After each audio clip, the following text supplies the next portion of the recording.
여러분은 식후에 하는 습관이 있나요? 신경 써서 잘 먹어놓고 식사 후 하는 사소한 행동이 질병까지 유발할 수 있습니다.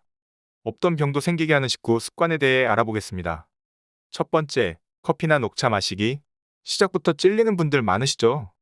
식후 커피 한 잔은 지친 나에게 활력을 주고 식곤증을 막기도 해서 많은 분들이 즐겨 먹습니다.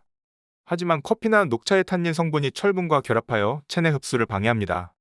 위장에서 철분을 흡수하는 속도보다 탄닌이 철분과 결합하는 속도가 무려 30배나 빠르기 때문에 식사 때 챙겨 먹었던 녹색 채소, 콩, 견과류 등을 통해 섭취한 철분 흡수를 방해 후 배설시켜 버립니다.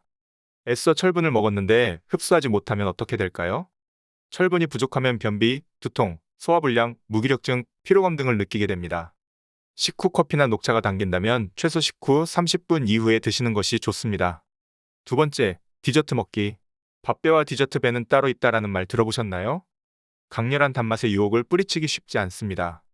하지만 디저트류는 설탕이 들어간 정제당을 함유해 탄수화물보다 혈당을 쉽게 높이는 음식입니다.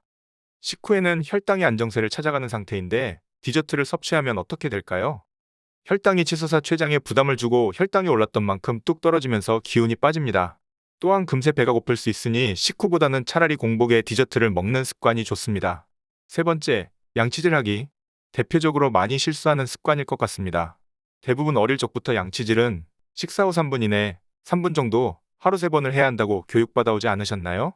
그런데 음식을 먹은 후 바로 양치질을 하는 것이 오히려 치아 건강에 악영향을 끼친다고 합니다. 영국의 저명한 치과 의사인 리처드 마키스는 식사 후 최소 30분 이후에 양치질하는 것이 좋다고 합니다.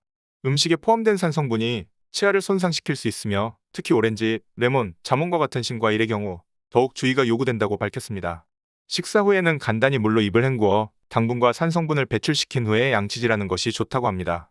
네 번째, 밥 먹고 눕기. 배부르면 졸리고 눕고 싶은 마음이 간절합니다. 늦은 시간에 저녁을 먹거나 야식을 먹은 후에 바로 눕게 되는 경우가 있는데 이런 습관은 없는 병도 생기게 합니다. 누워있으면 식도의 위치가 낮아지기 때문에 위장 안에 있는 음식물과 위산이 역류하기 쉬운 조건이 되고 그냥 누워있는 것이 아니라 잠까지 자게 되면 위장 안에 음식물이 머무르는 시간이 늘어나면서 역류성 식도염이 쉽게 생길 수 있습니다. 또한 먹고 바로 자는 습관은 당뇨병까지 유발할 수 있어서 가장 피해야 할 식후 습관입니다. 다섯 번째, 샤워하기. 식사를 마친 다음 바로 샤워를 하는 행동은 소화불량의 원인이 됩니다. 위장에서 소화 활동을 도와야 할 혈액이 물과 온도로 인해 다른 곳에서 분산되기 때문이죠. 샤워는 식사를 마치고 2~3시간 후 또는 식전에 미리 하는 것을 추천합니다.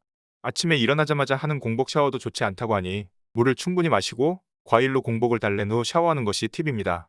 사소하지만 잘못된 식후 습관은 건강에 큰 위협이 될 수 있습니다. 이번 시간에는 없던 병도 생기게 하는 식후 나쁜 습관들 총 5가지로 알아봤는데요. 이번 기회에 건강한 식후 식습관으로 바꿔보시는 건 어떨까요? 다음에 더 유익한 정보로 찾아뵙겠습니다.